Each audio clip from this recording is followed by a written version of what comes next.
आप सभी का स्वागत है Rahul Singh lecture YouTube channel पर। आज 2025 का सेट फर्स्ट बहुविकल्पी प्रश्न कराएंगे जो हाई स्कूल बोर्ड एग्जाम में आने के लिए दिए गए 2025 के जो 2025 में पेपर हुआ था उसका सेट फर्स्ट। तो पहला बहुविकल्पी प्रश्न जो दिया गया है कि एक परिमेय संख्या और एक अपरिमेय संख्या का योग होगा। एक परिमेय संख्या और एक अपरिमेय संख्या का योग। तो परिमेय संख्या कौन होती है? तो परिमेय संख्या 2025 का सेट खरीद लेना जो प्रीवियस पेपर है उसमें मिल जाएगा बी बी दिया गया है सेट। तो मुझे परिमेय संख्या और एक अपरिमेय संख्या का योग। तो परिमेय संख्या कौन नाम है? परिमेय संख्या जो p बटे q के रूप में हो मैंने मान लिया 1 बटे 2। आप कुछ भी मान सकते हैं इसमें 1 बटे 2 3 बटे 4। और अपरिमेय संख्या कौन सी? अपरिमेय संख्या। अपरिमेय संख्या क्या होती है? जैसे अंडर रूट में आ गया अंडर रूट 3 अंडर रूट 2 है इस तरीके डॉट डॉट। तो हमने एक संख्या मान ली 1/2 और इनका कह रहा है सम योग। क्या निकालना है? योग निकालना है परिमेय और अपरिमेय। तो परिमेय का योग 1/2 प्लस अपरिमेय कुछ भी मान लो 2 मान लो 3 मान लो। तो पूछ रहा था ये कौन सी संख्या है? ये पहला ऑप्शन दिया है परिमेय संख्या है, दूसरा ऑप्शन दिया है प्राकृत संख्या है, तीसरा ऑप्शन दिया है पूर्ण संख्या है, चौथा ऑप्शन दिया है अपरिमेय संख्या। तो ये कौन सी संख्या दिख रही है? अंडर रूट आ गया। तो अब ये 1/2 कैसी संख्या है? ये एक अपरिमेय संख्या है। कैसी है? अपरिमेय संख्या है।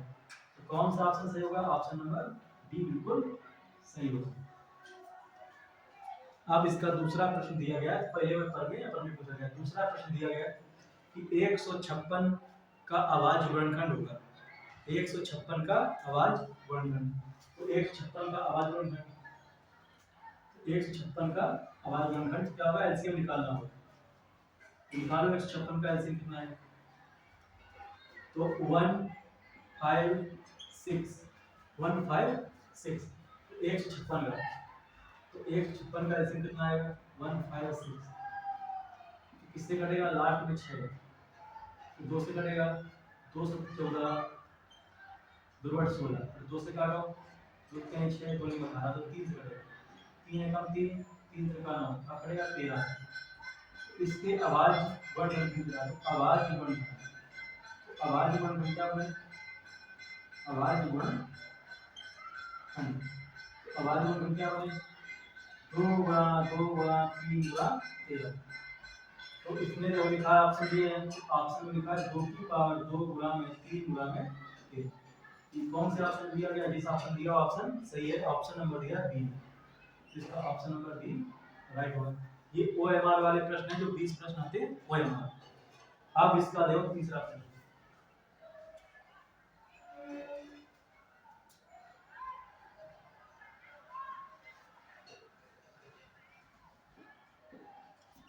जो क्वेश्चन दिया गया है इसका पूछा रेशियो का कितना है? 3x + 5y + 3x - 5y = 7/3। इसका रेशियो पूछ रहा है x अनुपात y। तो x अनुपात क्या है? y क्या आएगा? इसका कर लो कैसे गुणा। भाग वाला गुणा में जाएगा क्या आएगा? 3 * 3x + 5y = 7 3x - 5y। तो इसका अंदर बनाएंगे कितना आएगा? 3 × 3 9 x 3 × 5 15y 7 × 3 21x minus 5 × 7 35y। x वाले एक तरफ y वाले एक तरफ।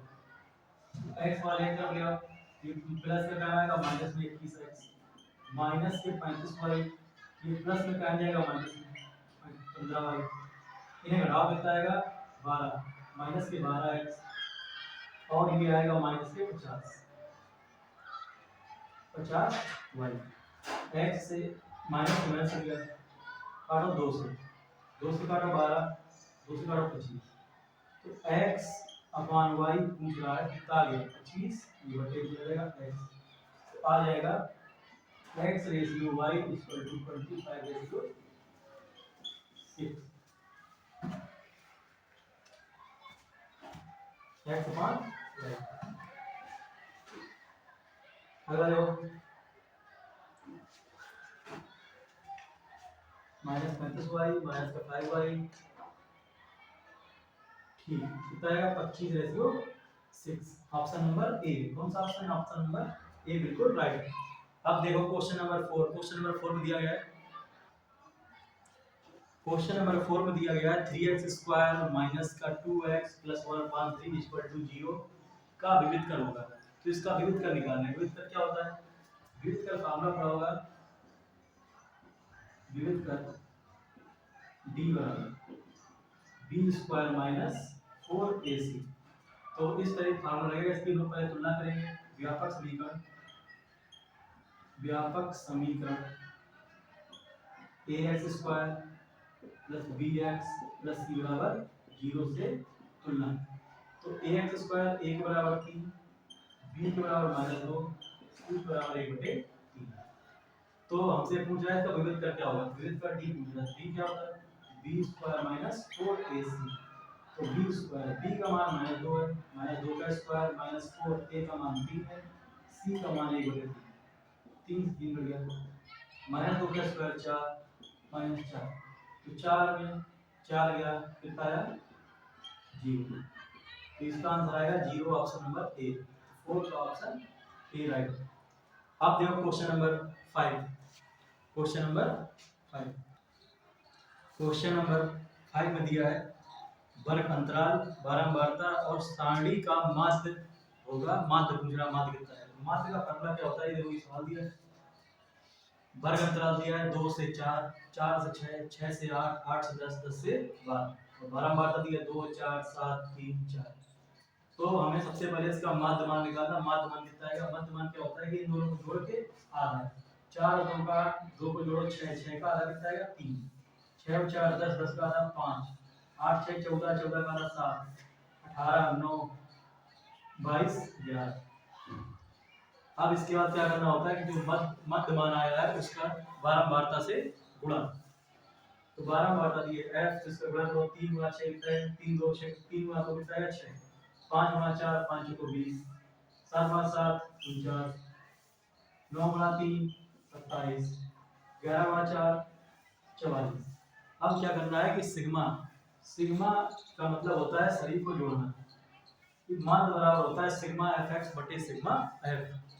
तो सिग्मा fx कितना आएगा?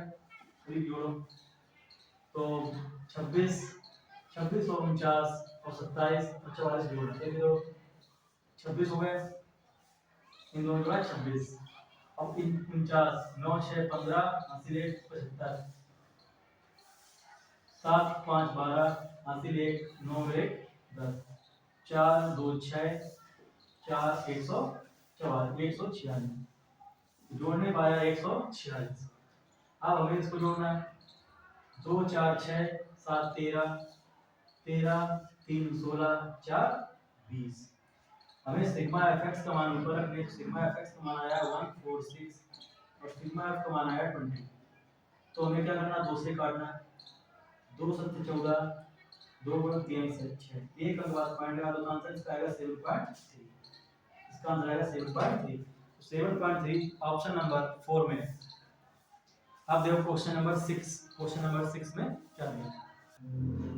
क्वेश्चन नंबर 6, क्वेश्चन नंबर 6 में दिया गया है कि ABC में DE BC के समांतर है।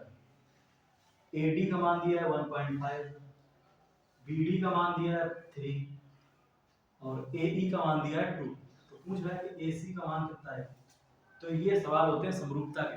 तो समरूपता वाले में क्या होता है कि समरूपता में जो त्रिभुज दिया गया है, ये त्रिभुज, छोटा वाला त्रिभुज, बड़ा वाला त्रिभुज, ये कैसे होंगे? समरूप। तो ये समरूप होंगे ADE, ये समरूप है त्रिभुज ABC, ये त्रिभुज समरूप है। तो इनकी भुजाएं काय में आती है? इनकी भुजाएं आती है अनुपात में। इनकी भुजाएं होती है अनुपात में। तो AB छोटे वाले त्रिभुज की भुजा, बड़े वाले त्रिभुज की भुजा, AD बटे AB बराबर AE बटे AC, AE बटे AC। तो हमें AC का मान चाहिए, AD का मान दिया है 1.5 अपॉन AB, AB का मान जो कितना आ गया 3 और 1.5 जोड़ो कितना आएगा 4.5।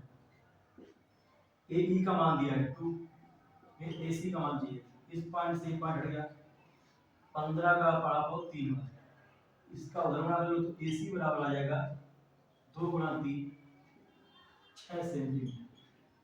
हमसे यही पूछ रहा था, इसका आंसर आ गया option number A. Question number 6 का आंसर है ऑप्शन नंबर ए।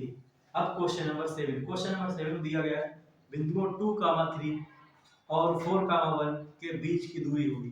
तो बीच की दूरी का फार्मूला क्या लगता है? तो बीच की दूरी का फार्मूला देखो होता है कि √x1 - x2 का whole square plus y1 - y2 का होल स्क्वायर। तो क्वेश्चन दिया गया है क्वेश्चन नंबर 7। क्वेश्चन नंबर 7 में फार्मूला होता है बीच की दूरी, पहले बिंदु देखो क्या दिए 2, 3 एक बिंदु दिया है और 4, 1 के बीच की दूरी, के बीच की दूरी। तो बीच की दूरी का फार्मूला होता है d बराबर √x1 - x2 का whole square plus y1 - y2 का होल स्क्वायर। तो इसमें x1 पहला पॉइंट, y1 x2 y2, तो क्या आएगा √x1 - x2 का whole square plus y1 - y2 का होल स्क्वायर। तो 4 में से 2 घटाओ -2 का होल स्क्वायर प्लस 3 में से घटाओ 2 का होल स्क्वायर। तो अंडर रूट माइनस का 2 है तो 2 का स्क्वायर 4 प्लस होगा माइनस स्क्वायर तो 4, 2 का स्क्वायर 4 4 4 8 तो 4 गुणा 2, 4 किसका अंडर है 2 का, तो इसका ऑप्शन आएगा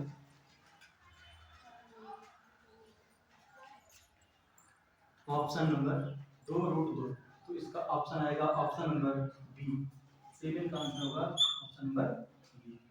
क्वेश्चन नंबर 8 में दिया गया है कि यदि द्विघात समीकरण 3x² - 12x + m बराबर 0 के मूल बराबर है, 0 के मूल बराबर, अगर 0 के मूल बराबर है तो m का मान होगा। तो क्या दिया है 3x², क्वेश्चन के फार्मूला दिए, देखो क्वेश्चन दिया गया 3x² - 12x + m बराबर 0 के मूल बराबर, के मूल बराबर, के मूल बराबर। जब मूल बराबर होते हैं तो विविध कर का फार्मूला जो पढ़ा था, विविध कर का फार्मूला d बराबर b² - 4ac। तो d बराबर मान होता है 0। क्या होता है d बराबर 0।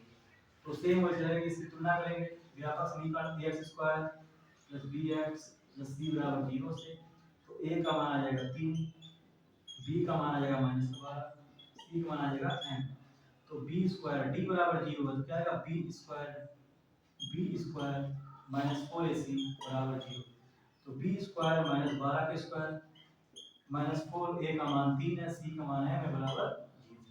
तो 12 के स्क्वायर आएगा 12 गुणा 12 बराबर माइनस के चला गया प्लस में 4 गुणा 3 12 m कट गया, तो m बराबर 12। तो m का मान पूछा कि m का मान कितना आएगा, m बराबर 12। अगला क्वेश्चन दिया गया है कि 15 और 25 का मासा 5 है तो उसका एलसीएम क्या होगा। तो 15 और 25 का मासा, तो 15 और 25 का मासा लिखना है। ये सभी क्वेश्चन चल रहे हैं, फर्स्ट सेट है 2025 का, पड़ाव पर बी सेट नंबर फर्स्ट, बहुविकल्पी फर्स्ट जो ओएमआर सीट में आते हैं। तो क्वेश्चन नंबर 9 दिया है कि 15 और 25 दो संख्या है, इनका एचसीएफ मासा दिया है 5, तो एलसीएम निकालना। तो ये क्या फार्मूला होता है, इसका फार्मूला होता है पहली संख्या गुणा दूसरी संख्या बराबर लासा गुणा मासा, एलसीएम एचसीएफ। तो पहली संख्या हमें दी है 15, दूसरी संख्या दी है 25, इसका मासा दिया है 5, तो एलसीएम निकालना है, एलसीएम मतलब लासा। तो 5 काट दो 5 25, तो 15 गुणा 5 50, 15 गुणा 5 कितना आ गया 75। ये क्या है, ये एलसीएम। अगला क्वेश्चन इसमें आएगा ऑप्शन नंबर बी। तो अगला क्वेश्चन नंबर 10 दिया है, ये सवाल है एपी का समांतर श्रेणी का। तो समांतर श्रेणी में एपी दिया गया है। देखो बहुविकल्पी प्रश्न जो 20 प्रश्न है, इनको दो पार्ट में कराऊंगा। पहले पार्ट में पहले 10 क्वेश्चन, फिर अगले पार्ट में दूसरे 10 क्वेश्चन, और इसके बाद जो आगे के प्रश्न है वो अगले दो पार्ट में। पहले इतने क्वेश्चन रिवीजन करो। देखो क्वेश्चन नंबर 10 में क्या दिया है, क्वेश्चन नंबर 10 में दिया है एपी बराबर दिया गया है 3 1 -1 -b डॉट डॉट के लिए सार अंतर पूछ रहा है। सार अंतर डी पढ़ा हुआ है एपी में। तो सार अंतर डी क्या होता है, सार अंतर डी होता है, इसको इससे माइनस करो तो आएगा डी बराबर माइनस का 2। तो इसका आंसर आएगा डी बराबर -2। तो इसका ऑप्शन हो गया ऑप्शन नंबर ए। आज के लिए इतने क्वेश्चन 10 तक करा दिए। अगले पार्ट को देखने के लिए चैनल को सब्सक्राइब, और अगर वीडियो अच्छा लगा हो तो वीडियो को लाइक करें, अपने दोस्तों के पास शेयर करें जो इस बार क्लास 12 का बोर्ड एग्जाम देने वाले हैं। धन्यवाद, थैंक यू।